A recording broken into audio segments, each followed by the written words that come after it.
ប៉ុន្តែទំគ្នាខ្ញុំចង់ឲ្យលោកអ្នកបងប្អូនបានចេះទទួលពីព្រះអង្គតាមរបៀបត្រឹមត្រូវក្រែងលោយើងអាចនឹងចាប់ផ្ដើមឆេះឈួលជាមួយឆ្នាំ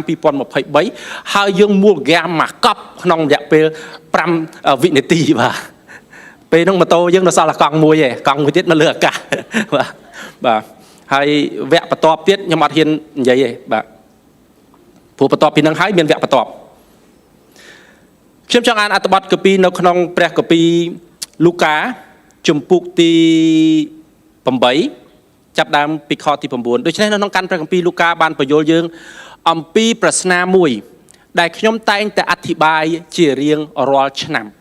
ខ្ញុំអធិប្បាយអត្ថបទកាពីហ្នឹងរាល់ឆ្នាំលោកអ្នកបងប្អូនមួយចំនួននៅពេលដែលខ្ញុំគ្រាន់តែចាប់ដើមអានមកបន្តិចលោកអ្នកបងប្អូនយល់ហើយដឹងប៉ុន្តែនៅពេលដែលខ្ញុំរៀបចំមេរៀនទាំងអស់នេះជារៀងរាល់ឆ្នាំខ្ញុំតែងតែស្វែងយល់អំពីកលឹះមួយចំនួនដែលខ្ញុំអត់ដែលគិតដល់ពីមុនហើយខ្ញុំចាប់ដើមស្វែងយល់ថាព្រះអង្គតែងតែធ្វើការនៅពេលដែលយើងចាប់ដើមស្រេកឃ្លាននៅពេលយើងចាប់ដើមស្វែងយល់ពីព្រះបន្ទូលព្រះអង្គតែងតែបង្ហាញនៅអ្វីដែលថ្មីដូច្នេះខ្ញុំក៏រំភើបក្នុងការនាំនៅព្រះបន្ទូលនេះមកកាន់លោកអ្នកបងប្អូនអរគ្នាសិស្សរបស់ព្រះយេស៊ូវទៅទូលសួរព្រះអង្គថាតើពាក្យប្រស្នានេះមានអត្ថន័យដូចម្ដេចព្រះអង្គបានប្រាប់គេអំពីប្រស្នាអំពីគ្រាប់ពូជធ្លាក់ទៅលើដី4ប្រភេទដូច្នេះពួកសិស្សរបស់ព្រះអង្គឆ្ងល់ព្រះអង្គបានប្រាប់បណ្ដាជនផ្នែកក្រោយមកសិស្សរបស់ព្រះអង្គឆ្ងល់សូមស្ដាប់ខទី10ជាចំណុចសំខាន់ព្រះអង្គមានព្រះបន្ទូលតបថា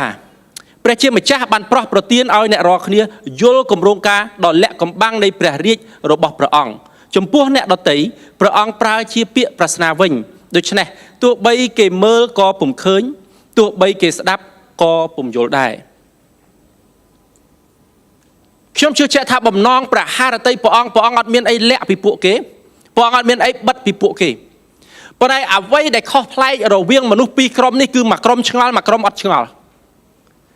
មួយក្រុមដែលឆ្ងល់ដែលចង់ដឹងពីអត្ថន័យព្រះអង្គមានព្រះបន្ទូលថាអ្នករាល់គ្នាព្រះជាម្ចាស់បានប្រទានឲ្យអ្នករាល់គ្នាបានយល់ពីការអាត់កំបាំងនៃព្រះរាជរបស់ព្រះជាម្ចាស់នៅក្នុងព្រះរាជរបស់ព្រះជាម្ចាស់ឬខ្ញុំអាចនិយាយថានៅក្នុងបរិបទរបស់ព្រះអង្គនៅក្នុងលក្ខណៈឬក៏របៀបដែលព្រះអង្គធ្វើការរបៀបដែលព្រះអង្គឆ្លើយតបរបៀបដែលព្រះអង្គដឹកនាំរបៀបដែលព្រះអង្គធ្វើការអស្ចារ្យក្នុងជីវិតលោកអ្នកបងប្អូនមានអាត់កំបាំងមានលក្ខណៈពិសេសដែលព្រះអង្គគាត់ប្រហារតីធ្វើដែលព្រះអង្គគាត់ប្រហារតីបង្ហាញនេះគឺជាលក្ខណៈមួយរបស់ព្រះអង្គមិនមែនគ្រាន់តែធម្មតាប៉ុន្តែព្រះអង្គគាត់ប្រហារតីបើកសម្ដែងដល់អស់អ្នកដែលចង់ដឹងអស់អ្នកដែលចង់ឮអស់អ្នកដែលចង់យល់គេអាចយល់ពីការអាត់កំបាំងនៃព្រះរាជរបស់ព្រះអង្គយល់ពីការសម្ងាត់ក្នុងគ្រួសារនិយាយម៉ាត់ឲ្យខ្លីលោកអ្នកបងប្អូនប្រមាណអ្នកជាកូនចង់ដឹងរឿងសម្ងាត់ក្នុងគ្រួសាររឿងសម្ងាត់ក្នុងក្រុមគ្រួសារមានន័យថាជារឿងដែលសំខាន់នៅក្នុងក្រុមគ្រួសារក្នុងព្រះគម្ពីរបានចែងថាបិទអ្នកបម្រើអត់យល់ពីសាច់ការអត់យល់ពីគម្រោងផែនការរបស់ម្ចាស់តែកូនម្ចាស់ផ្ទះយល់ព្រះអង្គក៏ប្រហារទៅលោកអ្នកបងប្អូនហើយនឹងខ្ញុំយល់ពីគម្រោងផែនការដ៏លាក់កំបាំងការអស្ចារ្យរបស់ព្រះអង្គព្រះរាជកិច្ចការនៅក្នុងព្រះរាជរបស់ព្រះអង្គក៏ប្រហារទៅបើកសម្ដែងដូច្នេះអ្នកណាដែលឆ្ងល់ព្រះអង្គមានព្រះបន្ទូលឆ្លើយទៅកាន់គេថាអ្នកនោះបានទទួលការបើកសម្ដែងពីការអាត់កំបាំងដែលព្រះអង្គក៏ប្រហារទៅឲ្យយល់ក្នុងអត្ថបទកាពីបានចែងអំពីប្រស្នានោះមានបរិសម្នាក់ចេញទៅហើយព្រោះគ្រាប់ពូជនៅខទី11បានចែងថារីឯប្រស្នានោះមានន័យដូចតទៅនេះគ្រាប់ពូជជាព្រះបន្ទូលរបស់ព្រះជាម្ចាស់នៅក្នុងសាច់រឿងនេះមានរឿងពីរដែលដូចគ្នាមានបរិសម្នាក់ចេញទៅហើយព្រោះគ្រាប់ពូជមានមនុស្សម្នាក់មិនថាខ្ញុំជឿជាក់ថានៅសម័យនេះមានមនុស្សម្នាក់មិនថាជាបរិសមិនថាជាស្ត្រីជាអ្នកដែលនាំព្រះបន្ទូលបាទអាចជាមិត្តភក្តិលោកអ្នកបងប្អូនអាចជាក្រុមគ្រួសាររបស់លោកអ្នកបងប្អូនជាអ្នកដែលនាំព្រះបន្ទូលចូលក្នុងជីវិតលោកអ្នកបងប្អូនអាចជាខ្ញុំនៅព្រឹកនេះដែលព្រះអង្គប្រើប្រាស់ជាមនុស្សម្នាក់ដែលនាំព្រះបន្ទូលទៅដល់លោកអ្នកបងប្អូនទាំងអស់គ្នាបើព្រះអង្គប្រើប្រាស់ខ្ញុំជាអ្នកនាំនៅព្រះបន្ទូលរបស់ព្រះអង្គនៅថ្ងៃនេះម៉ោងនេះឥឡូវនេះទៅកាន់លោកអ្នកបងប្អូនទាំងអស់គ្នាព្រះអង្គប្រើមនុស្សម្នាក់សំឡេងដដែលតង់ដដែលវោហាស័ព្ទដដែលអានព្រះបន្ទូលចេញពីអត្ថបទព្រះគម្ពីរដដែលតែអ្នកទទួលខុសគ្នាឯព្រះបន្ទូលរបស់ព្រះជាម្ចាស់ក៏ដដែលគ្រាប់ពូជគឺជាព្រះបន្ទូលរបស់ព្រះជាម្ចាស់ហើយខ្ញុំចង់ឲ្យលោកអ្នកបងប្អូនឃើញពីឫទ្ធានុភាពនៃព្រះបន្ទូលរបស់ព្រះអង្គដែរខទី12បានចែងថាមនុស្សខ្លះ ប្រៀបដូចជាផ្លូវដែលគ្រាប់ពូជធ្លាក់គេបានស្ដាប់ឮព្រះបន្ទូលតែមានសាតាំងមកឆក់យកពីចិត្តគេដើម្បីកុំឲ្យគេជឿនិងកុំឲ្យគេរួចជីវិតគ្រាប់ពូជដែលជាព្រះបន្ទូលរបស់ព្រះជាម្ចាស់ឫទ្ធានុភាពនៃការសង្គ្រោះរបស់ព្រះអង្គតាមរយៈការដែលស្ដាប់ឮហើយកកើតជាជំនឿដើម្បីទទួលព្រះយេស៊ូវគ្រីស្ទធ្វើជាព្រះអង្គសង្គ្រោះនៅក្នុងជីវិតរបស់ពួកគេខ្ញុំជឿជាក់ថានៅពេលដែលព្រះអង្គសង្គ្រោះយើងមិនមែនគ្រាន់តែសង្គ្រោះយើងឲ្យរួចផុតពីបាបតែព្រះអង្គសង្គ្រោះយើងឲ្យរួចពីនឹមនិងបណ្ដាសានានារួចពីឧបសគ្គរួចពីអន្ទាក់នៃបណ្ដាសានៃនឹមទាំងអស់នោះផងដែរខណៈពេលដែលយើងមានជីវិតរស់នៅឡើយក្នុងព្រះគម្ពីរបានចែងថាមានគម្រោងផែនការគ្រប់ពេលដែលយើងឮព្រះបន្ទូលរបស់ព្រះជាម្ចាស់គ្រប់ពេលដែលព្រះបន្ទូលរបស់ព្រះជាម្ចាស់ធ្លាក់នៅលើចិត្តរបស់យើងក្នុងព្រះគម្ពីរចែងថាត្រៀមដើម្បីនឹងមកឆក់យកគ្រាប់ពូជខ្លះធ្លាក់ទៅលើដីដែលជាផ្លូវលោកអ្នកបងប្អូនដឹងស្ថានភាពដីដែលជាផ្លូវមានលក្ខណៈម៉េចទេវារឹងគេដើរជន់ពីលើគ្រាប់ពូជធ្លាក់ប៉ាំងលោតប៉ាក់មានលោកអ្នកបងប្អូនមួយចំនួននៅថ្ងៃនេះខ្ញុំនិយាយតាមនេះផ្ទាល់អាចមាននៅទីនេះដែរអាចខ្ញុំសង្ឃឹមថាអត់សូមប្រាប់គ្នាទៅវិញមកថាសង្ឃឹមថាអត់ចុះនៅអនឡាញដែរខ្ញុំសង្ឃឹមថាអត់ចុះដែលខណៈពេលខ្ញុំកំពុងតែប្រកាស5ទូបដាលោកអ្នកបងប្អូនមកមាន5ទូពងលុតប៉ាក់ប៉ាត់ប៉ាយពេញហ្នឹងហើយបាទប៉ុន្តែ5ទូព្រះជាម្ចាស់បានធ្លាក់ព្រះបន្ទូលរបស់ព្រះជាម្ចាស់បានផ្ដល់ឱកាសដើម្បីឲ្យគេឮអ្នកព្រោះបានបោះឲ្យទៅដល់ដីក៏ប៉ុន្តែដីដែលមានលក្ខណៈស៊ាំដីដែលមានលក្ខណៈក្រិនដីដែលនិយាយថាអូគ្រាន់តែចេញក្បាលអានអត្ថបទកាពីមកខ្ញុំយល់សាច់រឿងនឹងហើយបាត់ហើយមិនបាច់ស្ដាប់ក៏ខ្ញុំយល់តិចទៀតគាត់និយាយពីស្អីដែរខ្ញុំយល់បាត់ទៅហើយអត់តន់ស្ដាប់ខ្ញុំនិយាយផងហើយយល់បាត់ហើយអានឹងក្រិនសូមប្រាប់គ្នាទៅវិញមកថាដីនឹងក្រិនណាដីនឹងហាប់មែនតើហ្មងព្រះបន្ទូលរបស់ព្រះអត់ធ្លាក់ទៅប៉ាំងចូលផ្លុកកប់ចូលអត់ចឹងទេណាព្រះបន្ទូលព្រះធ្លាក់ទៅប៉ាំងប៉ងជាកន្លែងដែលងាយស្រួលសម្រាប់កលេចមើលឃើញថាអូព្រះបន្ទូលព្រះអង្គនៅលើផ្ទៃលើតាតាមពិតម្នាក់ហ្នឹងដោយសារចិត្តគាត់ក្រិនដោយសារចិត្តគាត់ហាប់ងាយលួចព្រះបន្ទូលចេញពីអ្នកហ្នឹងវិញតាងាយឆក់យកព្រះបន្ទូលហ្នឹងវិញតាសូមប្រាប់គ្នាទៅវិញទៅមកថាកុំឲ្យមានឆក់ឲ្យសោះបាទនៅក្នុងអត្ថបទកាពីនេះសូមចាំយើងមានឬក៏អរិយសាតាំងដែលចាំឆក់យកព្រះបន្ទូលរបស់ព្រះជាម្ចាស់គ្រប់ទាំងព្រះបន្ទូលដែលធ្លាក់ទៅក្នុងដីចិត្តរបស់លោកអ្នកបងប្អូនទាំងអស់គ្នាតិចទៀតខ្ញុំនឹងបញ្យល់លោកអ្នកបងប្អូនទាំងអស់គ្នាគួរធ្វើយ៉ាងម៉េចបន្ទាប់មកទៀតមានដីមួយប្រភេទទៀតខទី13មនុស្សខ្លះប្រៀបបីដូចជាដីមានថ្មកាលបានស្ដាប់ឮព្រះបន្ទូលហើយគេទទួលយកដោយអំណរប៉ុន្តែគេជឿតែមួយផ្លែតក្នុងអត្ថបទកាពីខ្លះចែងថាមួយផ្លែតក្នុងអត្ថបទកាពីការបកប្រែខ្លះបកប្រែថាមួយរយៈអត្ថបទព្រះកាពីខ្លះការបកប្រែខ្លះបកប្រែថាមួយរដូវកាលមួយផ្លែតឬក៏មួយរដូវកាលឬក៏មួយពេលលោកអ្នកបងប្អូនមួយចំនួនទទួលបានមួយឆ្នាំអ្នកខ្លះបានមួយអាទិត្យអ្នកខ្លះបានមួយខែអ្នកខ្លះបាន3ឆ្នាំអ្នកខ្លះបាន5ឆ្នាំអ្នកខ្លះបានដល់10ឆ្នាំពុំទុកឲ្យព្រះបន្ទូលចាក់ឫសឡើយគេបោះបង់ជំនឿនៅពេលណាគេមានការលបួងពេលការលបួងមកដល់ពេលដែលអ្វីដែលគេចង់បានមកដល់នៅពេលដែលអ្វីដែលគេចង់ធ្វើបានមកដល់គេនឹងបោះព្រះបន្ទូលរបស់ព្រះចោះគ្រាប់ពូជដែលព្រះអង្គក៏ប្រហារតីទម្លាក់ចូលក្នុងជីវិតរបស់ពួកគេនៅក្នុងផ្នែកនឹងនៃជីវិតរបស់ពួកគេបោះបង់ចោលខ្ញុំជឿជាក់ថានៅក្នុងព្រះគម្ពីរជាព្រះបន្ទូលរបស់ព្រះអង្គហើយនៅក្នុងព្រះបន្ទូលព្រះអង្គនេះយើងហៅថាជាគ្រាប់ពូជក្នុងប្រស្នានេះនិយាយថាជាគ្រាប់ពូជខ្ញុំជឿជាក់ថាមានគ្រាប់ពូជច្រើនប្រភេទដែលព្រះអង្គក៏ប្រហារតីបណ្ដុះនៅក្នុងជីវិតលោកអ្នកបងប្អូនទាំងអស់គ្នាខ្ញុំជឿជាក់ថាព្រះបន្ទូលរបស់ព្រះជាម្ចាស់មិនមែនគ្រាន់តែសំដៅទៅលើតាមមួយផ្នែកនៃជីវិតរបស់យើងក្នុងព្រះគម្ពីរបានចែងថាព្រះបន្ទូលរបស់ព្រះអង្គគឺក៏ប្រហារតីធ្វើឲ្យជីវិតរបស់យើងបានពេញលក្ខណៈមានន័យថាបើសិនបើយើងឧទាហរណ៍ថាប្រសិនបើឡានមានកង់4ដើម្បីឲ្យបានពេញលក្ខណៈវាត្រូវមានកង់4បើមានកង់តែ3ឡានហ្នឹងវាអត់ពេញលក្ខឬឡានហ្នឹងឡានអត់គ្រប់លក្ខឡានអត់គ្រប់លក្ខនៅក្នុងការ៉ាសព្រះអង្គអត់ក៏ប្រហារទេយើងនៅក្នុងការ៉ាសព្រះអង្គក៏ប្រហារទេយើងអាចដំណើរការដូចអ្វីដែលព្រះអង្គក៏ប្រហារទេដូច្នេះព្រះអង្គមានគ្រាប់ពូជផ្សេងពីគ្នាក្នុងជីវិតរបស់យើង ព្រះអង្គមានក្របពូជខាងផ្នែកភាពចម្រុងចម្រើនព្រះអង្គមានក្របពូជខាងផ្នែកចម្រុងចម្រើនខាងផ្នែកថវិកាក្របពូជចម្រុងចម្រើនខាងផ្នែកអាពាហ៍ពិពាហ៍ក្របពូជចម្រុងចម្រើនខាងផ្នែកទំនាក់ទំនងក្របពូជចម្រុងចម្រើនខាងផ្នែកជំនាញខាងផ្នែកការរកស៊ី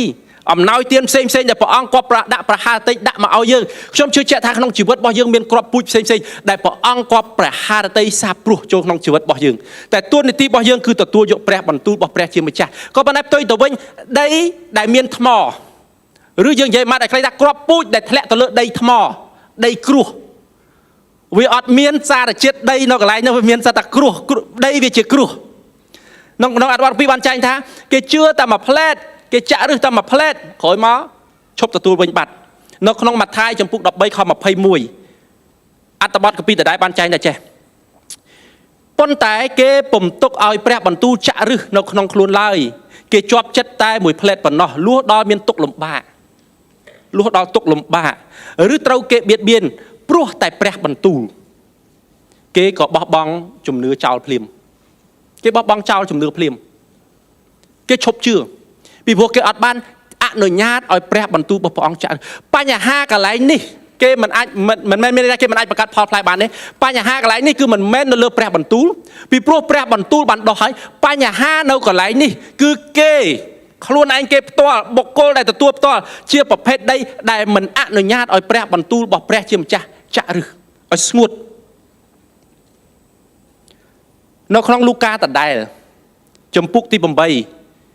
មុននឹងបន្តិចសួរថាហេតុអីបានជាអត់មានឫសហេតុអីបានអត់មានឫសអត្ថបទកាពីខ្លះចែងថាដោយសារគេពុំអាចចាក់ឫសបានអត្ថបទពីខ្លះទៀតចែងបកប្រែថាអត់អាចមានឫសក្នុងភាសាដើមនិយាយថាមកពីគេអត់ឫសមានក្របពូជខ្លះទៀតធ្លាក់ទៅលើដីថ្មកាលពន្លកដោះឡើងក៏ក្រៀមស្វិតទៅវិញព្រោះខ្វះទឹកខ្ញុំឆែកមើលកន្លែងពាក្យខ្វះទឹកនេះ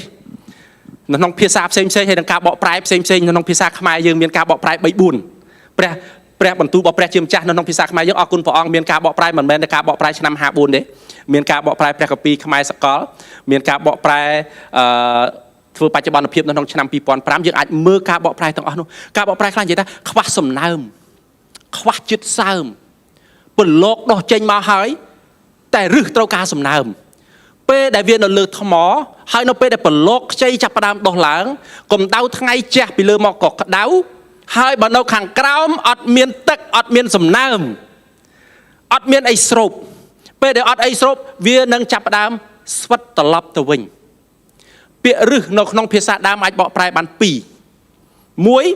ឫស2ប្រភពដើមអត់មានឫសឬអត់មានប្រភពដើមអត់មានស្អីផ្សេងទៀតដើម្បីទៅស្រូបយកមកបន្តផ្ដល់ជីជាតិទៅដល់ពលលោកជំនឿចាប់ផ្ដើមមានហើយចាប់ផ្ដើមទទួលជឿលើព្រះអង្គហើយខ្ញុំព្រឹកនេះខ្ញុំពិតជាអរគុណព្រះអង្គមែនទែនដែលលោកអ្នកបងប្អូនមួយចំនួនដែលបានទទួលជឿលើព្រះអង្គតាំងថ្ងៃគ្រីស្មាស់ក៏ត្រឡប់មកវិញនៅថ្ងៃនេះលោកអ្នកបងប្អូនដែលជួបជុំគ្នានៅម៉ោង9មិនអាចលើកដៃមួយផ្លែតបានទេបាទមានបងប្អូនយើងច្រើនបាទអរគុណច្រើនហើយសូមស្វាគមន៍ចូលក្នុងក្រុមគ្រួសារក្រុមជំនុំជីវិតថ្មីមានលោកអ្នកបងប្អូនខ្លះចូលរួមតាំងពីវេនទី1ហើយយើងពិតជាអរគុណព្រះអង្គមែនទែនដែលបានជំនឿចាប់ផ្ដើមកើតហើយប៉ុន្តែបើយើងខ្វះប្រភពបើយើងខ្វះទឹកដើម្បីផ្ដល់ជីជាតិបន្ថែមក្នុងព្រះគម្ពីរបានចែងថាជំនឿនោះនឹងស្វិតត្រឡប់ទៅវិញគ្រាប់ពូជដែលមានឫទ្ធានុភាពគ្រាប់ពូជដែលមានជាហៅថាសមត្ថភាពឬក៏អានុភាពដែលអាចបង្កើតផ្លែហើយនៅក្នុងផ្លែមានគ្រាប់ពូជដែលអាចបង្កើតផ្លែដទៃផ្សេងទៀតបាន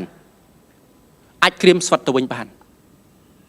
អានុភាពនៅក្នុងគ្រាប់ពូជមួយអ្វីដែលគ្រាប់ពូជមួយអាចធ្វើបានប្រសិនបើវាចេញប្រឡូកមកហើយអត់មានអីដើម្បីទៅផ្ដល់ជីជាតិដល់វាទៀតវានឹងងាប់ត្រឡប់ទៅវិញលោកអ្នកបងប្អូនទាំងអស់គ្នាព្រះអង្គក៏ប្រហារតីឲ្យទឹកឲ្យសំណើមមកកាន់ពន្លក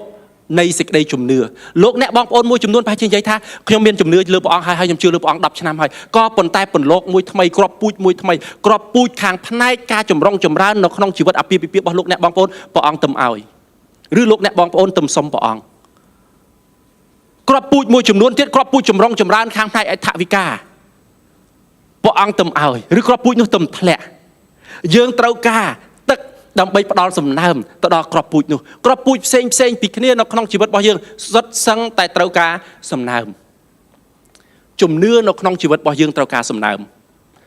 យើងបានសំណើមមកពីណានៅក្នុងទំនុកដំកើងចំពុកទី1ខទី3បានប្រាប់យើងអំពីប្រភេទរុក្ខជាតិដែលទទួលសំណើមគ្រាប់ពូជដែលបានធ្លាក់ដល់ដីហើយចាប់ផ្ដើមមានសំណើមតើមានអីកើតឡើងអ្នកនោះប្រៀបបាននឹងដើមឈើដុះក្បែរផ្លូវទឹកគ្រាប់ពូជដែលដុះនៅក្បែរផ្លូវទឹកដើមឈើដែលបានដុះហើយចាក់រឹសនៅក្បែរផ្លូវទឹកនៅក្បែរផ្លូវទឹកជាដីដែលមានសំណើមសូមស្ដាប់លទ្ធផលដើមឈើ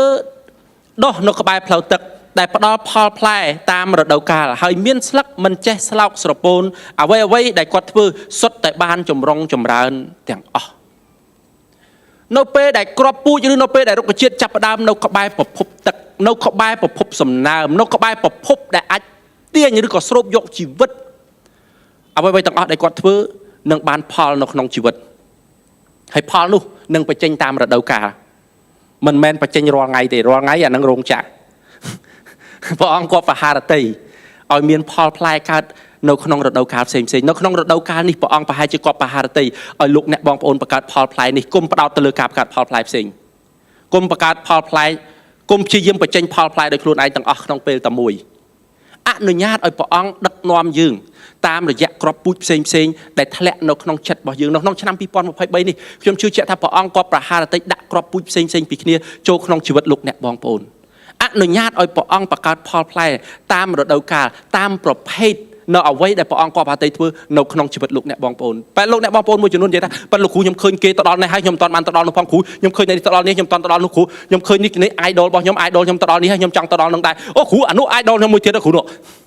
idol គ្រប់កន្លែងបាទគុំប្រើជីវិតរបស់យើងរត់ដេញតាមគោលដៅទាំងអស់នោះក្នុងរយៈពេលខ្លីលោកអ្នកបងប្អូនហើយនឹងខ្ញុំនៅទីនេះមួយចំនួនអាចរស់នៅបានដល់50ឆ្នាំទៀតអាចរស់នៅបាន70ឆ្នាំទៀតអ្នកខ្លះអាចរស់នៅដល់70ឆ្នាំទៀតអ្នកខ្លះនៅចង់ទៅដល់ចូលរួមព្រឹត្តិការណ៍ឆ្នាំ2123នឹងស្រេចតែលោកអ្នកបងប្អូនទៅអូខេចំណុចដែលខ្ញុំចង់និយាយគឺមានអ្នកខ្លះអាចរស់នៅដល់រហូតដល់20ឆ្នាំទៀត30ឆ្នាំទៀតជីវិតរបស់យើងនៅសល់ពេលវេលាច្រើនទៀតដើម្បីឲ្យយើងអាចរស់នៅបានដើម្បីឲ្យយើងអាចធ្វើកិច្ចការដើម្បីអនុញ្ញាតឲ្យព្រះអង្គធ្វើការនៅក្នុងជីវិតរបស់យើងយ៉ូហានចំពុក4ខ13បានចែងថាចេះព្រះយេស៊ូវបានមានព្រះបន្ទូលទៅកាន់នាងថាអស់អ្នកដែលពិសាទឹកនេះនៅតែស្រេកតទៅមុខទៀតសំដៅទៅលើទឹកអណ្ដូងដែលលោកយ៉ាកុបបានជីកពេលដែលស្ត្រីម្នាក់ចេញពីស្ត្រីសាសសាមារីម្នាក់ចេញពីភូមិមកដងទឹកហើយព្រះអង្គសុំទឹកគាត់ផឹកប៉ុន្តែខទី14បានចែងថាចេះរីឯអ្នកដែលពិសាទឹកខ្ញុំឲ្យនោះនឹងមិនស្រេកសោះទៀតឡើយត្បិតទឹកខ្ញុំឲ្យនឹងបានទៅជាប្រភពទឹកដែលផុសឡើងផ្ដល់ជីវិតអស់កលជានិច្ចអូគ្រាប់ពូជដែលបានងាប់ប្រឡកដោះប្រឡកចេញហើយមានន័យថា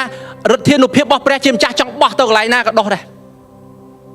បញ្ហាដោះហើយបោះហើយដោះជាប់ឬមិនជាប់មិនមែនទៅលើលទ្ធផលនៃព្រះបន្ទូលរបស់ព្រះហ៎ប៉ុន្តែនៅលើចិត្តរបស់យើងម្នាក់ដែលជាដីទទួលព្រះបន្ទូលរបស់ព្រះជាម្ចាស់អាមែននៅព្រះពីបានចែងថាព្រះអង្គមានប្រភពទឹកដែលផ្ដល់ជីវិតប្រភពទឹកដែលផ្ដល់ជីវិតមានន័យថាជាទឹកដែលមានជីជាតិជាទឹកដែលមានសារជាតិបំពន់គ្រប់គ្រាន់នៅអ្វីក៏ដោយដែលចាក់ឫសដែលអនុញ្ញាតឲ្យព្រះបន្ទូលរបស់ព្រះអង្គចាក់ចូលទៅក្នុងទឹកនេះឫសនឹងស្រូបប្រភពទឹកនឹងចាប់ផ្ដើមផ្ដល់ជីវិតតាមរយៈឫសដែលបានចាក់ពេលខ្លះយើងរងសម្ពាធរងការបៀតបៀនពីខាងក្រៅផងពីកម្ដៅថ្ងៃណាពីខាងក្រៅប្រភពខាងក្រៅរងសម្ពាធពីការងារផងមិនត្រឹមរងសម្ពាធពីការងារខាងក្រៅហើយរងការងារពីមុខរបររបស់យើងហើយរងសម្ពាធពីខាងក្នុងចិត្តខ្លួនឯងមានវិបត្តិផ្លូវចិត្តខ្លួនឯងនៅខាងក្នុងទៀតអ្នកខ្លះគាត់រីងរៃគាត់ទទួលព្រះបន្ទូលរបស់ព្រះជាម្ចាស់មែនតែសម្ពាធនៅខាងក្រៅសម្ពាធនៅខាងក្នុងវាក្តៅទាំងពីរ ប៉ុន្តែផ្ទុយទៅវិញអត់មានស្អីដើម្បីឲ្យចាប់ដើមជួយគាត់ដើម្បីបង្ហូរប្រភពទឹកប្រភពជីវិតដែលផ្ដល់ជីវិតឲ្យគាត់អាចឈររឹងមាំនៅក្នុងកម្ដៅនោះបាននៅពេលដែលដើមឈើមួយអាចឈររឹងមាំជាមួយកម្ដៅដោយសារប្រភពទឹកដើមឈើនោះក្នុងព្រះគម្ពីរបានចែងថានឹងដុះមែកសាខាហើយបាក់សាបាក់សីផ្សេងទៀតនឹងទៅជ្រកកោនដែរមិនត្រឹមតែវាក្ដៅវាអាចទ្រាំកម្ដៅបានហើយវាអាចคล้ายទៅជាជំរកដល់អ្នកដទៃផ្សេងទៀតដែរលោកអ្នកបងប្អូនដឹងហើយព្រះអង្គក៏ប្រហារតីឲ្យក្របពូជដែលព្រះអង្គបានដាក់នៅក្នុងជីវិតលោកអ្នកបងប្អូនដុះឡើងបង្កើតផលផ្លែមិនត្រឹមបង្កើតផលផ្លែសម្រាប់លោកអ្នកបងប្អូនអ្នកដទៃផ្សេងទៀតក៏អាចជ្រកកោនដោយសារតែផលផ្លែដែលលោកអ្នកបងប្អូនបង្កើតបានដែរប៉ុន្តែត្រូវការប្រភពទឹកត្រូវការព្រះអង្គចឹងបានលោកអ្នកបងប្អូនឮខ្ញុំចាញ់តែងតែចាប់ផ្ដើមលើកប្រាប់លោកអ្នកបងប្អូនថាអូនៅសប្តាហ៍នេះយើងមានព្រឹត្តិការណ៍នេះកើតឡើងសប្តាហ៍នេះយើងចាប់ផ្ដើមនៅថ្ងៃទី24ចុងខែនេះនៅពេលល្ងាចយើងចាប់ផ្ដើមជួយអ្នកដឹកនាំរបស់យើងលោកអ្នកបងប្អូនសមាជិកក្រុមជំនុំក៏ស្វាគមន៍ចូលរួមថ្វាយអង្គមជុំគ្នាទទួលពាក្យនៃព្រះបន្ទូលនៃការលើកទឹកចិត្តពីព្រះអង្គបច្ចេកហេតុអីយើងត្រូវការរកបរិយាកាសដែលមានប្រភពទឹកកុំឲ្យក្តៅនៅខាងលើផងក្តៅចេញពីចំហាយខាងក្រោមផងហើយយើងសោះអង្គើយហើយយើងចាប់ផ្ដើមនឿយណាយយើងចាប់ផ្ដើមអស់កម្លាំងលោកអ្នកបងប្អូនដឹងទេសោះអង្គើយបូកជាមួយអស់កម្លាំងជាសញ្ញាប្រាប់ថាអស់កម្លាំងដើម្បីងើបទៅមុខតាមពិតនៅពេលដែលយើងចាប់ផ្ដើមសោះអង្គើយនៅក្នុងជីវិតរបស់យើងនៅពេលដែលមានអ្វីមួយយ៉ាងចាប់ផ្ដើមស្ងួតនៅក្នុងជីវិតរបស់យើងលោកអ្នកបងប្អូនម្នាក់ម្នាក់ជ្រាបនៅពេលយើងចាប់ផ្ដើមស្ងួតនៅក្នុងជីវិតរបស់យើងជាពេលដែលយើងត្រូវរត់ទៅរកប្រភពទឹកហើយខ្ញុំជឿតែនៅពេលដែលយើងចាប់ដើមរៀបចំសិក្ខាសាលាទាំងអស់នេះហើយសូមជម្រាបលោកអ្នកបងប្អូនខ្ញុំនិយាយត្រង់ខ្ញុំមិនមែនអញ្ជើញលោកអ្នកបងប្អូនដោយសារគ្រាន់តែចង់បានមនុស្សចូលរួមបើសិនជាគ្រាន់តែចង់បានមនុស្សចូលរួមខ្ញុំមានវិធីផ្សេងដើម្បីធ្វើឬគ្រាន់តែចង់ឲ្យមនុស្សឮព្រះបន្ទូលរបស់ព្រះជាម្ចាស់ឮឲ្យបងប្អូនរួមជំនឿរបស់យើងឮពីព្រះបន្ទូលរបស់ព្រះជាម្ចាស់ខ្ញុំមានរបៀបផ្សេងខ្ញុំមាន page យើងមាន page ក្រុមជំនុំយើងមាន YouTube យើងមានរបៀបផ្សេងដែលអាចធ្វើបានក៏ប៉ុន្តែខ្ញុំជឿជាក់ថាមានកិច្ចការមួយចំនួនមិនមែនជារបៀបដែលយើងគ្រាន់ចង់បានទេប៉ុន្តែកិច្ចការមួយចំនួនព្រះអង្គចង់ប៉ះពាល់យើងផ្ទាល់ហេតុផលដែលខ្ញុំលើករឿងនេះម្ដងហើយម្ដងទៀតលើកម្ដងហើយម្ដងទៀតមកនិយាយមកលោកអ្នកបងប្អូនពីព្រោះខ្ញុំចង់លោកអ្នកបងប្អូនបង្កើតបរិយាកាសចេះរត់រប្រភពទឹកនៅពេលយើងចាប់ដើមនឿយហត់នៅពេលយើងចាប់ដើមនឿយណាយនៅពេលយើងចាប់ដើមទទួលកម្ដៅពីលើពីក្រោមពីឆ្វេងពីស្ដាំយើងត្រូវរកប្រភពទឹកដើម្បីឲ្យឫសរបស់យើងបានចាក់ទៅរកប្រភពទឹកជាប្រភពដែលផ្ដល់ជីវិតគឺព្រះយេស៊ូវគ្រីស្ទព្រះអង្គគឺជាប្រភពអាមែនលោកអ្នកបងប្អូនមួយចំនួននឹងអាចនិយាយថាព្រះអង្គនៅគង់នៅគ្រប់ទីកន្លែងហើយខ្ញុំក៏អង្គុយនៅគ្រប់ទីកន្លែងបានដែរអញ្ចឹងមិនបាច់ទៅណាទេអត់ទេក្នុងព្រះគម្ពីរបានចែងថាកុំបោះបង់ការជួបជុំរបស់អ្នករាល់គ្នាចោលឡើយអាមែនមានអ្វីមួយយ៉ាងកើតឡើងនៅពេលដែលយើងជុំគ្នាមានអ្វីមួយយ៉ាងកើតឡើងនៅពេលដែលយើងថ្វាយអង្គមជុំគ្នាមានអ្វីមួយយ៉ាងកើតឡើងនៅពេលដែលយើងចាប់ផ្ដើមអនុញ្ញាតឲ្យមនុស្សម្នាក់ដទៃផ្សេងទៀតចាប់ផ្ដើមប្រើប្រាស់ព្រះអំណោយទានរបស់គាត់ដើម្បីស្រោចទឹកមកកាន់ជីវិតរបស់យើងអាមែនអនុញ្ញាតឲ្យព្រះអង្គប្រើប្រាស់បុគ្គលណាម្នាក់ផ្សេងទៀតចាប់ផ្ដើមព្រោះគ្រាប់ពូជថ្មីចូលក្នុងជីវិតរបស់យើងទាំងអស់នេះត្រូវការបរិយាកាស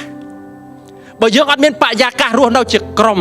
រស់នៅជាសហគមន៍បើយើងអត់មានបរិយាកាសចំណាយពេលជាមួយបងប្អូនរួមជំនឿផ្សេងទៀតហើយយើងនៅតែដាច់ឡែកម្នាក់ឯងលោកអ្នកបងប្អូនសម្ពាធនៃជីវិតពិតជាមានមែនហើយសម្ពាធនៃជីវិតពិតជាសង្កត់មកលើជីវិតរបស់យើងមែនកម្ដៅរបស់វាអាចក្ដៅពីលើហើយក្ដៅពីខាងក្រោមហើយអាចធ្វើឲ្យស្វិតបានគ្រាប់ពូជខ្លះទៀតធ្លាក់ទៅលើដីដែលមានបន្លាប្រៀបបីដូចជាអស់អ្នកដែលបានស្ដាប់លើព្រះបន្ទូលតែចិត្តខ្វល់ខ្វាយសូមនិយាយថាចិត្តខ្វល់ខ្វាយចិត្តលោភលន់ចង់បានទ្រព្យសម្បត្តិចិត្តស្រើបស្រាលណែវាមានអានេះមួយមកទៀតកុំងាកទៅកាន់អ្នកចិត្តខាងរបស់យើងឆ្វេងឲ្យស្ដាំហើយនិយាយពាក្យនឹងឲ្យសោះបាទនៅទីនេះបាទយើងអត់មានមនុស្សប្រភេទហ្នឹងទេបាទកុំឲ្យងាកបាទមករួបរឹតផលផ្លែមិនឲ្យទុំឡើយអូយ៉ាមករួបរឹតផលផ្លែមានន័យថាគ្រាប់ពូជមួយចំនួនដែលព្រោះនៅក្នុងជីវិតរបស់យើងបង្កើតផលផ្លែហើយឃើញផលផ្លែហើយតែអត់អាចបេះបានឃើញផលផ្លែហើយតែយើងអត់អាចច្រូតបានឃើញផលផ្លែហើយតែយើងអត់អាចទទួលទានបានលោកអ្នកមួយចំនួនដែលអាចមានគំនិតឆ្នៃផ្ដិតថាបើមិនអាចទុំទេខ្ញុំយកមកខ្ចីមកបុកអំបិលទេសធ្វើបាននៅហូបបានដែរអត់អាចទេករណីគ្រាប់ពូជកន្លែងក្នុងព្រះគម្ពីរចែងនេះបានន័យថាអត់អាចយកមកបានផលអីទាំងអស់ប្រៀបបីដូចជាស្រូវនៅពេលដែលយើងចាប់ផ្ដើមព្រោះវាហើយចាប់ផ្ដើមហើយឃើញផលផ្លែឃើញចាប់ផ្ដើមឃើញគ្រាប់ហើយប៉ុន្តែគ្រាប់អត់ទុំ បើស្រូវគ្រាប់អត់ទុំមានប្រយោជន៍អីវាអត់ប្រយោជន៍ព្រះអង្គគាត់ប្រហារតីឲ្យគ្រាប់ពូជដែលបានធ្លាក់ចូលក្នុងជីវិតលោកអ្នកបងប្អូនដែលដុះហើយខំអនុញ្ញាតឲ្យព្រះបន្ទូលរបស់ព្រះអង្គដុះបានមួយរយៈហើយរហូតដល់បង្កើតផលផ្លែហើយគ្រាន់តែផលផ្លែវាចិត្តទុំតែអត់បានទុំដោយសារចិត្តខ្វល់ខ្វាយដោយសារចិត្តលុបលុនដោយសារចិត្តស្រើបស្រាលគឺបំពេញបំណងចិត្តតខ្លួនបំពេញចំណងតណ្ហាតខ្លួនដោយសារផ្នែកមួយនឹងយើងអាចរក្សាអាពាហ៍ពិពាហ៍របស់យើងបានតើអូនឲ្យផ្នែកផ្សេងបងអត់បានតែផ្នែកនឹងមួយបងអត់បានទេបើអញ្ចឹងទៅតាមនឹងចិត្តលុបលុនខ្វល់ខ្វាយតែពីរឿងអ្វីដឹងតែពីចូលនឹងអស់ចង់បានដំបូងនិយាយពីរឿងខ្ញុំពងពិចារណាពីរឿងចូល$1អត់ក្នុងគ្រប់100ឆ្នាំហ្នឹងចង់ចូលដល់ហើយ$ប៉ុនពងពិចារណាសាពងពិចារណាសាប់លឺគ្រូម៉ារ៉ាមកប្រាប់ថាឥឡូវមានសបុតមួយដល់1000មិនបាច់ចូល$យក$ហ្នឹងទិញសបុតវិញបាន4អូបើ probability មានឱកាស4ដងដើម្បីចាប់យកម៉ូតូមួយចំណេញដូរយុទ្ធសាស្ត្រលែងឃើញពីអ្វីដែលយើងចង់ចូលរួមអបអរដោយសុចចិត្តដោយចិត្តសប្បុរសដើម្បីចូលរួមចំណែកថ្វាយបែរទៅជាយកឱកាសនៅក្នុងការថ្វាយคล้ายទៅជា investment វិញคล้ายទៅជាទុនដូរពីចិត្តសប្បុរសคล้ายទៅជាការបណ្ដាក់ទុនចាប់ឆ្នោតផ្សងសំណាងតាមពិតចាប់ឆ្នោតផ្សងសំណាងនេះមិនមែនជាលបែងស៊ីសងទេវាជាបរិយាកាសមួយអបអរសាទរជាលបោយដើម្បីឲ្យកម្មវិធីរបស់យើងវាសប្បាយយល់វិញខ្ញុំនិយាយហ៎ចឹងបានលោកគ្រូម៉ារ៉ាគាត់មានប្រសាសន៍មុននឹងថាក្រែងលោព្រះអង្គប៉ះពាល់ដួងចិត្តដល់លោកអ្នកបងប្អូនមួយចំនួនថាខ្ញុំចង់ជួយម៉ូតូដែរយើងមិនមែនចង់បានម៉ូតូទេតែយើងចិត្តសប្បុរសចង់និយាយថាខ្ញុំឲ្យថែមទៀតប៉ុន្តែមនុស្សដែលមានចិត្តលោភលន់គាត់អត់គិតអញ្ចឹងទេដំបូងពងគិត$1ខ្ញុំគិតបែកគ្រូឲ្យគ្រូសាមឌីឲ្យអធិដ្ឋានតាំងពីអាទិត្យមុនគួរថ្វាយ$1$គាត់នៅពិចារណាឱកាសចំណេញមកដល់ដូរអានឹងខ្លាយទៅជាឱកាសចំណេញសូមប្រាប់គ្នាទៅវិញថានៅនេះយើងអត់មានមនុស្សចឹងទេអត់មានទេជីវិតថ្មីអត់មានទេអត់មានទេបាទព្រះអង្គថាបើមិនបានប៉ះចិត្តនៅក្នុងការថ្វាយកង្វាយថាខ្ញុំមិនមានលទ្ធភាពដល់ម៉ូតូទេតែខ្ញុំអាចដាក់ទូទស្សន៍បានខ្ញុំអាចដាក់ទូទឹកកកបានខ្ញុំអាចដាក់ឆ្នាំងដាំបាយបានកុំសៀវដាំទឹកបានស្អីដែលព្រះអង្គដាក់នៅក្នុងដួងចិត្តរបស់យើងថ្វាយមនុស្សដែលមានចិត្តលោភលន់នឹងមិនដែលចេះស្កប់ស្កល់អត់ដែលចេះស្កប់ស្កល់ហើយនៅពេលដែលគាត់អត់ចេះស្កប់ស្កល់គាត់នឹងបន្ថែមសម្ពាធថ្មីចូលក្នុងជីវិតរបស់គាត់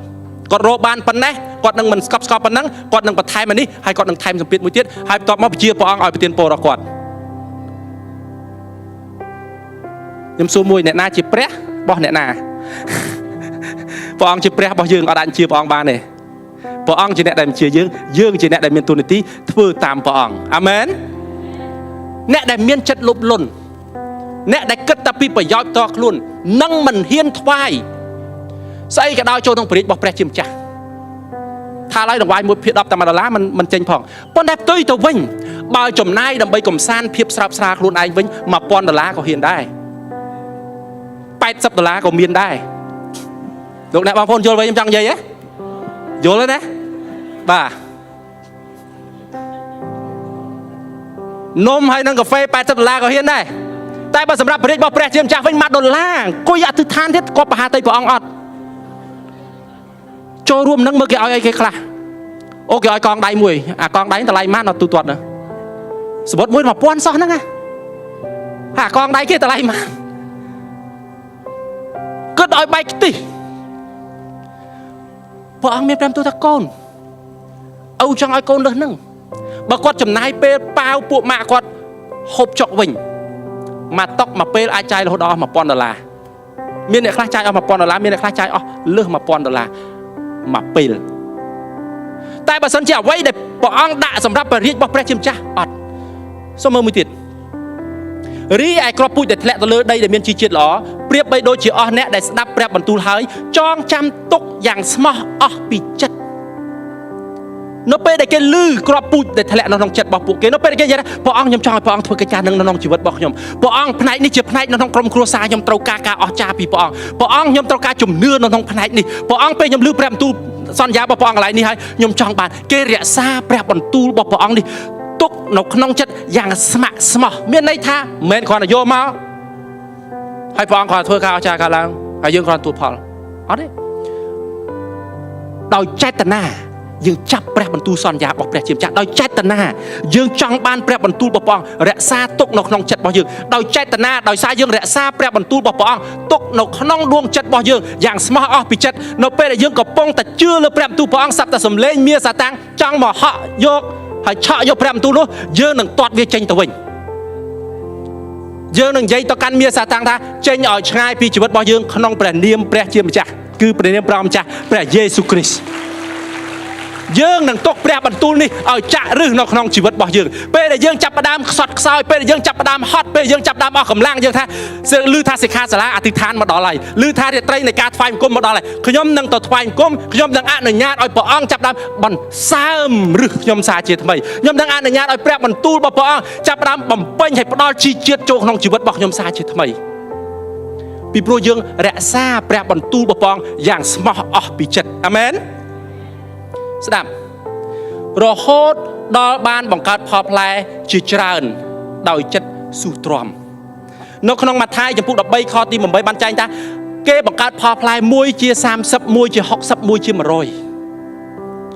ក្របពូជពហុគុណលោកអ្នកបងប្អូនអ្វីដែលមនុស្សថាចង់បានដេញតាមព្រះអង្គមានព្រះបន្ទូលថាស្វែងរកព្រះអង្គសិនព្រះអង្គនឹងឲ្យទាំងអស់នោះដេញតាមយើងវិញប៉ុន្តែព្រះអង្គនឹងឲ្យវាស្ថិតនៅក្នុងល្បឿនស្ថិតនៅក្នុងសមត្ថភាពដែលយើងអាចគ្រប់គ្រងទទួលបានលោកអ្នកបងប្អូនមួយចំនួនសុំទោសបើសិនខ្ញុំនិយាយទៅហើយទើសចិត្តទាស់ចិត្តមួយលោកអ្នកបងប្អូនយើងមួយចំនួនយើងសុំលើសពីសមត្ថភាពរបស់យើងដែលយើងអាចគ្រប់គ្រងបាននៅពេលដែលយើងសុំលើសពីសមត្ថភាពដែលយើងអាចគ្រប់គ្រងបានព្រះអង្គថាឪចង់ឲ្យកូនតែថ្ងៃនេះម៉ោងនេះឪអត់អាចឲ្យនឹងបានទេបើឪឲ្យកូននៅកន្លែងនេះកូននឹងបាត់បង់ផ្នែកនេះបើកូនដេញតាមផ្នែកនេះកូននឹងបាត់បង់គ្រួសាររបស់កូនបើកូនទៅធ្វើកិច្ចការមួយនេះកូនអាចធ្លាក់លបួងនៅកន្លែងហ្នឹងគុំទៅកន្លែងហ្នឹងឲ្យសោះកន្លែងហ្នឹងមានសេចក្តីលបួងហើយនៅពេលកូនធ្លាក់សេចក្តីលបួងហើយចប់នៅកន្លែងហ្នឹងបដ ாய் ធ្លាក់អណ្ដៅនៅកន្លែងហ្នឹងបដ ாய் ពេលខ្លះព្រះអង្គថាគុំឪពុកដឹងឲ្យហ្នឹងហើយប៉ុន្តែសូមរក្សាព្រះបន្ទូលឪពុកនៅក្នុងដួងចិត្តដោយស្មោះអស់ពីចិត្តហើយរងចាំដោយចិត្តស៊ូទ្រាំអនុញ្ញាតឲ្យព្រះបន្ទូលព្រះអង្គបង្កើតផលផ្លែតាមរដូវកាលអញនោះកូនខ្ញុំសូមទោសលោកអ្នកបងប្អូនថាឡើយលោកអ្នកបងប្អូនតែអារម្មណ៍សូម្បីខ្ញុំក៏តែដែរបាទអនុញ្ញាតឲ្យព្រះបន្ទូលព្រះអង្គធ្វើការថែមទៀតក្នុងជីវិតរបស់យើងមួយជំហានម្ដងដោយចិត្តស៊ូទ្រាំអត់ទាន់ឃើញផលផ្លែបានមកដល់ព្រះអង្គថាឲ្យចាំសិនផលផ្លែនឹងមកដល់ហើយព្រះអង្គគាត់ទៅយើងបានផលផ្លែគ្រប់ផ្នែកនៃជីវិតរបស់យើងទាំងអស់សូមឲ្យឆ្នាំ2023នេះជាឆ្នាំដែលយើងទុកចិត្តព្រះអង្គសម្រាប់គ្រាប់ពូជដែលព្រះអង្គបានដាក់នៅក្នុងជីវិតរបស់យើងម្នាក់ៗអាមែនឲ្យឆ្នាំ2023នេះជាឆ្នាំដែលយើងចេះស្វែងរកប្រភពទឹកដែលយើងចេះស្វែងរកកន្លែងដែលសើមដើម្បីឲ្យយើងអាចសើមហើយទទួលប្រភពនៃជីវិតឲ្យយើងអាចរីកស្រស់បំប្រងនៅក្នុងគ្រប់រដូវកាលនៃជីវិតរបស់យើងនៅក្នុងគ្រប់របត់នៃជីវិតរបស់យើងមិនថារបត់របស់យើងជារបត់យុវវ័យសូមឲ្យភាពយុវវ័យរបស់យើងស្រស់បំប្រងពេលយើងចាប់ផ្ដើមមានការងារធ្វើយើងទុកចិត្តព្រះអង្គយើងធ្វើតាមរបៀបរបស់ព្រះអង្គជីវិតរបស់គេស្រស់បំប្រងក្នុងព្រះគម្ពីរក្នុងសភៅទំនុកដំណការចំពុកទី1ខទី3ដែលចែងថាដើមឈើដែលផ្ដល់ដែលនៅក្បែរជិតផ្លូវទឹកហើយផ្ដល់ផលផ្លែក្នុងគ្រប់រដូវកាលណាតាមរដូវកាលណាលោកអ្នកបងប្អូនដឹងថាហេតុអីបានអាចផ្ដល់ផលផ្លែបានទេឲ្យស្រ័យលើខទី1និងខទី2ខទី1ខទី2បានចែងថាចេះមានសុភមង្គលហើយអ្នកដែលមិនដើរតាមដំបូន្មានរបស់មនុស្សពីលអ្នកមិនយកអាវ៉ាតតាមមនុស្សពីលមិនឈរក្នុងមាគ៌ាមនុស្សបាបមិនជ្រើសរើសធ្វើអ្វីតាមរបៀបដែលប្រព្រឹត្តអំពើបាបអូប៉ុណ្ណាហ្នឹងផ្លូវកាត់ធ្វើតាមហ្នឹងលឿនលបឿនមួយចំនួនយើងលឿនមែនតែយើងរត់បានមួយហ្គាមួយវងហើយចប់ខណៈពេលដែលព្រះអង្គចង់ឲ្យយើងរត់10ឆ្នាំទៅមុខទៀត20ឆ្នាំទៅមុខទៀត30ឆ្នាំទៅមុខទៀត40ឆ្នាំទៅមុខទៀតយើងនៅតែស្រស់បំប្រងនៅក្នុងគ្រប់រដូវកាលនៃជីវិតរបស់យើងអាមែនគុំរត់តែមួយឆ្នាំសូមប្រាប់គ្នាទៅវិញមកថាគុំរត់តែមួយឆ្នាំ รถมาชนะให้เรามันสันเจ้ามองอัดเมียนสันโดเต้ลูกเนี่ยบางปูนมาโตล้านเมียนสันโดมสันยังอัดเมียนไอโดเต้สมปราบทักกุมรถมาชนะไม่ซอเรามาสันบ่า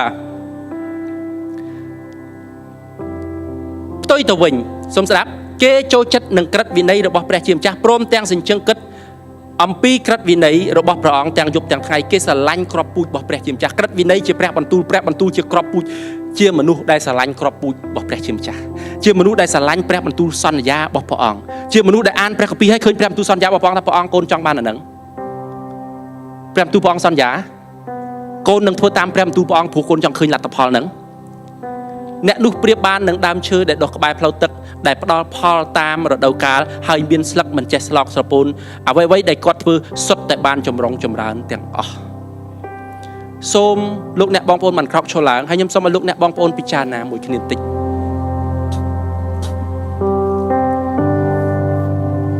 ยมส้มลูกเนี่ยบองโอนบัดเพลงให้ยมหนึ่งส้มลูกเนี่ยบองโอนเลือกใดให้ยมหนึ่งอธิษฐานจูนวัดตอนเลือกใดแล้วตอนในสมตุยมหนึ่งส้มลูกเนี่ยบองโอนเลือกใดเราไปลูกเนี่ยบองโอนชลายจะมวยดูสมนูบอกยมให้ยมส้มไปลูกเนี่ยบองโอนบัดในปีบัวยมว่าจังอายุควาลปีเนี่ยดอตเต้ให้ก็มันจังอาเคยเนี่ยดอตเต้ได้กลมเปกรเปลอธิษฐานขู่สมัยอธิษฐานพี่จำได้ยังมือเนี่ยนะครับมีปัญหาเนี่ยอ๋อดิชีวิตบ่มรู้มาเนี่ยฉลองกัดรถดาวกาโดยขี้นี้ปนใต้เปวิเลียบเซ็งขี้นี้โอเคไงนั่งไปจะลูกเนี่ยบางคนอดฉลองกัดเป็นในโรงจำไงใส่ลูกเนี่ยบางคนมวยจนุ่นฉลองกัดปิ่มเซลมันหายมีลูกเนี่ยบางคนพลาดเต็มแต่ฉลองกัดไอ้นั่งยังจังสู้มวยให้ชมหนึ่งอธิษฐานจุนยังมาตระการเนี่ยนะอธิษฐานได้ชมหนึ่งอธิษฐานจุนลูกเนี่ยบางคนออกเนี่ยจังมันชมสมัยลูกเนี่ยบางคนสมาออกปิดดวงจัดดำไปหนึ่งเลิกใดการเลิกใดกรอนในจิกามวยเป็นเจ้าปรับทาปอองโกนเป็นจิตตระการจุ่มนุยมันไม่เลิกใดมาโรคชมเทปในเลิกใดตัวปอองเชื่อสัญญาปรับทาปอองโกนตระการจุ่มนุยแมนตาลูกเนี่ยบางคนประมาณเนี่ยแต่แตงตาเมียแตงแต่มาเฉาะยกแปรบรรทุเจงปีชีวิตลูกเนี่ยบางคนให้ยังมีอารมณ์ทัดจัดยังกรันยังหักโดยเจอดังจานปีแปรมตูแปรหล่อเขาดอกจัดยังกรันดอกพลิกอันในยาโดยแปรมตูแปรจะรึแต่เมียอาซามาเฉาะโยตลอดตัววิงสดับลือดังปันได้เมียซาเฉาะโยวิงอันเลือกใดนี่คือเลือกใดตลอดปองมันแมนเลือกใดมาขยมตีขยมกรอจังเคยยังไม่อธิษฐานเอาตีตีปีตาลุกเนี่ยบองโอนประมาณเนี่ยทลอบหรือก็กำปงแต่จับดามรองสมเปียดกำเด้าปีขังเกล้าปีขังเลอปีขังเกล้าให้ตระการประพบตึกยังตระการสมน้ำยังตระการเอาพระองค์ทั่วกาอจ่ายังตระการโจลมาขนมประวัติตะเมียนพระองค์ลูกได้บองโอนประมาณเนี่ยสารพิษตรังยังนเมียนจัดควายมวยจุ่มนุ่นและคณะมวยจุ่มนุ่นในยังใหญ่ทับพระองค์โปรดสันบากนดอกอับในหนึ่งเจงชีวิตบากนหนึ่งริบบ่มโปร่งจึงหนึ่งพระองค์บากนดอกอับในหนึ่งเจงชีวิตบากนหนึ่งตกจัดพระองค์ให้ประกาศพอลแพร่ให้แพร่ได้บานดอกหายเวียกลัวแต่ตุ่มฉันจะอธิษฐานจุนลูกเนี่ยบางคนในเรานี่เอาแปรใบดาในตู้บังคุมพร้อมไหมจ๊ะพอไอ้ส้มพร้อมมันจะชิบแปรบันโต้เบิร์ดใดในบ้านเลิกพร้อมไหมจ๊ะบัญชีอัมพีดวงชัดบางคนมันแน่ได้ในที่นี้ได้ตู้ส้มพระองค์ช่วยโกนอ้อยโกนมันเมียนชัดเปรียบไปโดยเจดีประเภทที่บุญได้บ้านลือแปรบรรทุพระองค์ให้เดชซาแปรบรรทุพระองค์อย่างสมาอัมพีดวงชัดพร้อมไหมจ๊ะให้เธอตามแปรบรรทุพระองค์โดยจัดสูตรอมโดยจัดอัดหมดรอโคตรดอกบังการพอลบานจานมวยเจ30มวยเจ60ให้มวยเจมารอยพร้อมไหมจ๊ะไม่ได้ในตู้บังคมลูกแน่บองโปนโกนในกระปงตะลึกใดสดสังแต่จีเน่ได้จองบานอ่อยพระองค์ถือกาออกจากขนมชีวิตบอกกวดไม่ได้ในตู้บังคมพร้อมจากคนตู้สมพระองค์เอาไว้ได้กวดขาดเอาไว้ได้กวดเตากาเอาไว้ได้เจจุ่มนุ้ยได้กวดเตาเมียนพร้อมไหมจ๊ะสมพระองค์ไม่จ๊ะจีเปรียบันดอกกวดดำใบกวดบันเดิงอย่างฉบับท่าพระองค์กงเนาจีมวยพร้อมไหมจ๊ะให้ดำใบกอดคลายเชื่อมนุษย์ได้บอกการพอลพลายนกน้องประเดี๋ยวพองเชื่อพอลพลายกอลชื่อในพร้อมจะให้มันแมนครอนแต่เชื่อพอลพลายแต่มวยระยะเปลแต่มวยมาเพลทปันได้เชื่อพอลพลายแต่นึกบอกการพอลพลายกอลชื่อในพร้อมจะชีวิตบอกกอดนึงสมบูรณ์ต่อโดยพอลพลายให้แนะนำตีเสียงติดหนึ่งมาโจรกรครามกอดได้พร้อมจะไม่ได้ในตู้บังคุมคนพระคุณตรงสมช่วยพวกกอดไอ้คลายจะชิ้นเนี่ยได้ประกาศพอลพลายคลายจะชิ้นเนี่ยได้ประดอลโปตลอดเนี่ยดตีเสียงติดหนึ่งตัวตูโปโดยสามพวกกอดพร้อมไม่ใช่คนพระคุณตรงคนอธิษฐานโดยขนมแผ่นเนียมพร้อมไม่ใช่พระเยซูคริสต์อาเมนส้มพระองค์ปฏิญโปตลอดลูกเนี่ยบางคนตลอดคนนี้